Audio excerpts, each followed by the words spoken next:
Hello friends, गुरु कृपा coaching Tikamgarh में आप सभी का स्वागत है। आज की जो अपनी महत्वपूर्ण जानकारी रहेगी, जो एमपी टेट वर्ग 3 परीक्षा में फेल हो गए हैं उनको वर्ग 3 चयन परीक्षा में कैसे फॉर्म में भर सकते हैं, इसमें पूरी प्रोसेस जानेंगे कि क्या क्या अपन को तरीका अपनाना है, कैसे अपन फॉर्म भर सकते हैं। यहाँ पर सबसे पहले यहाँ पर समझेंगे क्या नॉर्मलाइजेशन को समझने के बाद में फिर अपन पूरी प्रोसेस जानेंगे कि अपन वर्ग 3 जो चयन परीक्षा होने जा रही है उसमें फॉर्म कैसे भर सकते हैं, कैसे अपन को चांस मिल सकता है वर्ग 3 चयन परीक्षा में। तो यहाँ पर जो पहला क्वेश्चन है नॉर्मलाइजेशन का, पहले नॉर्मलाइजेशन को समझेंगे, तब इसको समझ लेंगे, तब जाके आपकी समझ में आएगा कि हाँ कैसे अपन वर्ग 3 चयन परीक्षा में फॉर्म भर सकते हैं। जैसे नॉर्मलाइजेशन का जो पहला प्रश्न है, जो जो मध्य प्रदेश कर्मचारी चयन मंडल ने बताया है वो कैसी प्रोसेस है। जैसे यदि 100 प्रश्नों के प्रश्न पत्र में, यानी पेपर कितने का 100 नंबर का है, यहाँ पर जैसे तीन तीन बताए गए हैं, एक 100 नंबर का प्रश्न पत्र, एक 150 का, एक 200 का।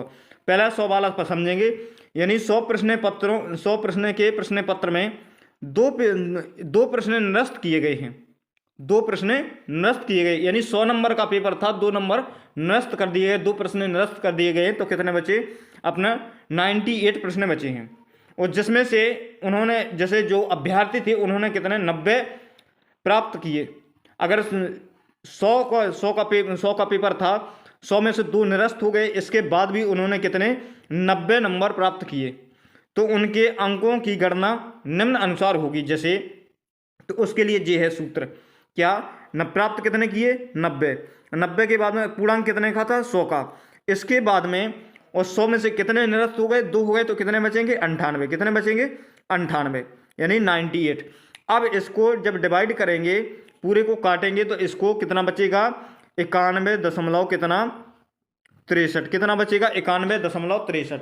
अब यहाँ पर ध्यान रखिए, यहाँ पर प्राप्त अंक कितने थे, अभ्यर्थी ने 100 में से कितने अंक प्राप्त किए 90 अंक प्राप्त किए, और 90 अंक प्राप्त करने के बाद उसने 2 प्रश्न निरस्त हो गए, तो उसके नंबर कितने बढ़े, 90 में से नंबर कितने बढ़े, तो 1.83 नंबर बढ़े हैं, यहाँ पर 1.83 नंबर बढ़े हुए हैं। इसी प्रकार से जैसे यहाँ पर भी बढ़ना बताया गया है, अगर दो प्रश्न निरस्त होते हैं तो नंबर बढ़ रहे हैं। यहाँ पर भी देखना, अगला प्रश्न जो देखेंगे, 150 के प्रश्न पत्र में 2 प्रश्न निरस्त किए जाते हैं, तो मूल्यांकन के दौरान अभ्यर्थी ने 150 में से, जैसे मूल्यांकन के दौरान अभ्यर्थी कितने 48 अंक बचे हैं, 150 की जगह 2 प्रश्न निरस्त कर दिए, तो प्रश्न कुल कितने बचे 148, और जिसमें से 150 में से अभ्यर्थी ने कितने 140 अंक प्राप्त किए, 140 अंक प्राप्त किए, तो उसके कितने अंक बढ़ेंगे, जैसे यहाँ पर कितने अंक बढ़ेंगे, जैसे 140 अंक उसने प्राप्त किए, और कितने में से 150 में से, और जिसमें से 150 में से प्राप्त किए, लेकिन 150 में से 2 प्रश्न निरस्त कर दिए, तो कितने बचेंगे 148, कितने बचेंगे 148, यानी 150 में से 2 घटा देंगे या फिर जी वाली संख्या रख देंगे। तो यहाँ पर इसका कैलकुलेशन करेंगे, तो यहाँ पर उसने कितने 140 अंक प्राप्त किए, तो 140 की जगह पर कितने निकल के आ गए, कितने 141 कितने 89 अंक निकल के आ गए। तो यहाँ पर बड़े कितने हैं, तो 1.89 अंक क्या हुए, जो अपने बड़े हुए, यहाँ पर बड़े हुए।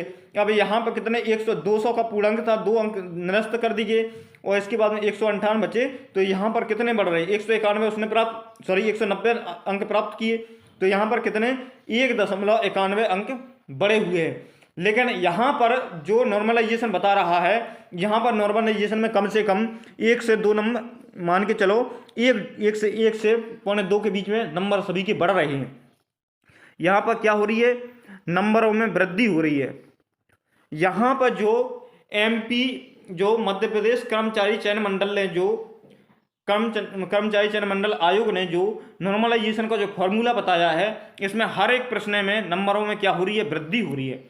लेकिन वर्ग 3 की जो पात्रता परीक्षा हुई उसमें क्या हुआ, ज़्यादातर अभ्यर्थियों के नंबर क्या हुए हैं, कम हुए हैं, क्या हुए हैं, कम हुए हैं। अब ये कम होने वाले अभ्यर्थी वर्ग 3 की चयन परीक्षा में फॉर्म कैसे भर सकते हैं, तो इसके लिए सबसे अच्छा एक ही फॉर्मूला है। फॉर्म भरने के लिए आप लोग क्या करिए, जिनके जैसे 8 से पहले क्वालिफाइड थे, इसके बाद में डिसक्वालीफाइड कर दिया गया। तो जो 8 से जिनके 10 नंबर कम हुए हैं तो वह अभ्यर्थी क्या करें, जे क्या कोर्ट केस लगाएं। यदि आप लोग कोर्ट केस लगाते हो तो आप लोगों को वर्ग 3 की चयन परीक्षा में फॉर्म भरने का एक और अवसर मिल सकता है।